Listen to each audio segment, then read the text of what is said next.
Welcome back to the Ignite SAT Mastery course, where today we'll be covering Lesson 2 of Module 1, Objective versus Subjective Thinking and Questioning. Now, what does that really mean, objective versus subjective? Well, I can tell you the definition. Subjective is what you think is there. Not necessarily what you see right in front of you, but what you believe is there to be true. Where objective is what is actually there. Is that a little hard to follow? Here, let me help you out. For example, let's take this cloud. Now, we know that it's a cloud. It's in the sky, it's floating, it's made up of all the vapors of a cloud. But if we look really, really hard, we can see that it kind of looks like a dinosaur. Now, that's what we call subjective thinking, that transition from this cloud to that dinosaur. We know what's there is not a dinosaur, but our mind tends to go think in that direction. On the SAT, what does this really look like? Well, it mostly has to do with what the questions are asking. When the prompt says something like, which choice most nearly means, or the author of passage 2 would most likely respond to, or which choice provides the best evidence for, all of these keywords, nearly, most likely, which choice provides the best evidence for, these are meant to trick you. Remember, guys, the SAT is an objective test. That is the only way College Board can regularly test individuals to put them on the same scale. They cannot make any questions on a multiple choice test subjective. So when you're reading questions like these, make the mental switch. When it says most nearly, note that it means the same thing as the same thing. When it says most likely, it usually means what opinion was directly stated in the text, and which choice provides the best evidence for, which is the only choice that provides evidence for.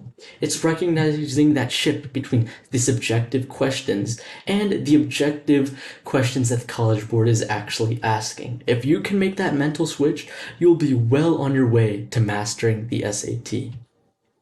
Now, some tips when looking for these subjective versus objective differentiators.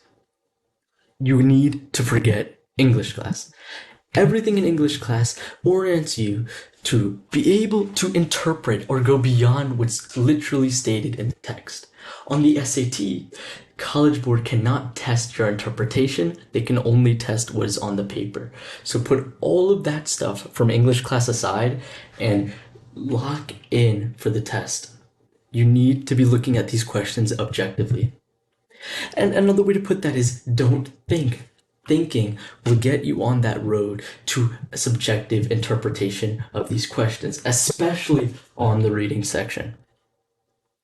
And a good way to do this is by rewording the questions, as we've seen before, into their objective counterparts. Most nearly can be represented as the same thing as the best choice. It can be the same thing as the only choice. Remember, make that mental switch, and that is going to help you become a master at the SAT. And finally, practice. Being able to look at questions and knowing what they actually mean is crucial, but the only way you can get better at doing that is by constantly going through these reading and writing questions, looking at these subjective terms and switching them to their objective counterparts. Remember, the SAT is an objective test. There cannot be any subjective questions on the test. And why is this the reason? Well, the answer to an SAT reading question always has to be as clear as an SAT math section, just so that each question can be valued equally, as we know that each section is graded on an 800 scale. And on this 800 scale, each reading question is worth roughly the same as a math question, so no subjective interpretation can be put into this. Now that we know the difference between objective and subjective thinking and how to apply that to the actual SAT, we're going to be looking at exam timing and structure in Lesson 3 of Module 1.